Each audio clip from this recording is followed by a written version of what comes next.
Hi everyone and welcome to Homerino Collectibles, where today we're going to be taking a look at the Star Wars The Black Series 6-inch Grand Admiral Thrawn. If you want one for yourself, go ahead and check out this and the rest of the wave at bigbadtoystore.com. There's a link in the description below. Over on the back of the box here we can see a little bit of a bio right there. So let's go ahead and get this thing opened up and take a closer look.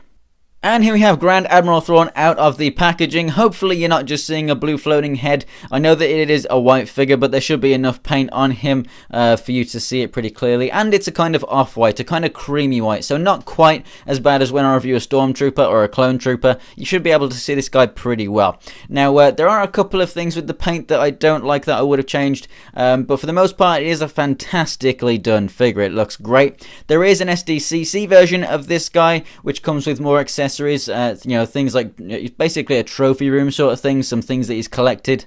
And I can get him in the pose that I want him in as well, just with his hands crossed behind his back, and that's pretty much how I'm going to display him. So accessory-wise, we do actually have a pistol down here, which sits nicely into that little holster, and it's done in a really nice plastic as well. It's a gunmetal grey, and it's got a little bit of a kind of metallicness to it, which is fantastic. This is my favourite kind of plastic to mould weaponry in, so I really do hope that they do more like this. And I honestly think that the grey gun that we got for the Commander Gree probably would have looked fantastic in this instead of the more kind of dull grey plastic that came in. So as for the figure itself, it looks fantastic. The paintwork of the gold is done really well. Over here on these badges, you can see it's a little bit sloppy. You can see the silver showing through in places. I do wish that was just a little bit better, but you could pretend maybe it's just like old badges, maybe a bit of battle damage or some scratching and stuff like that. And down here on the belt, we do actually have a bit of a sloppy bit of paintwork for that silver button. There, it's done perfectly. It's how it should look, and then that is that. So yeah, that's a little sloppy. And then down here, this isn't a make or break deal by any means or anything, but down here the feet are molded in black plastic, but these lower leg pieces are actually in this white plastic. You can see it there at the top, and they've actually just painted it black over the top, so it is slightly lighter than the feet. It's not make or break. You might not even be able to see it very well on camera, but in person you can definitely make it out.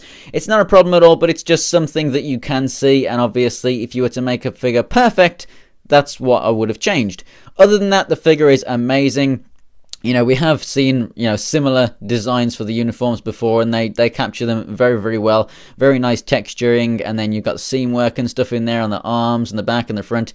It's all done extremely well, but this head sculpt is really what makes this figure absolutely phenomenal. Love the shade of blue that they've gone with. They've actually painted the lips purple, which is something that I didn't expect them to do, but they did, which is awesome.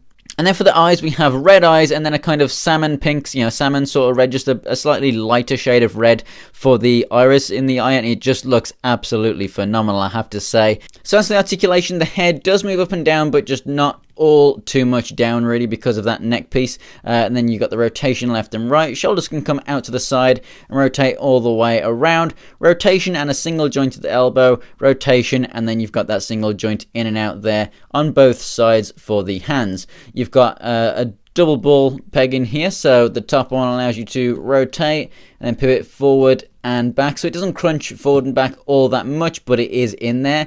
And then on the lower section it will move, and it kind of ratchets in some places as well. Down here at the hips, they move out to the side, forward and back, rotation apart the thigh. You have a double jointed knee in there, and then the feet can move up and down, and we have ankle pivot there as well.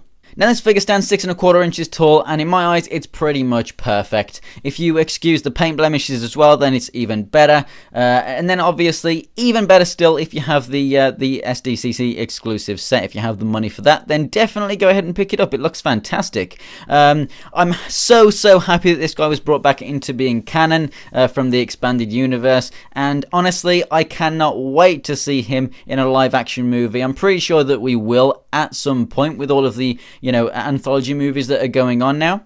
So yeah, very happy that we've got this character in action figure form, and extremely happy at how it turned out. So I definitely do recommend it.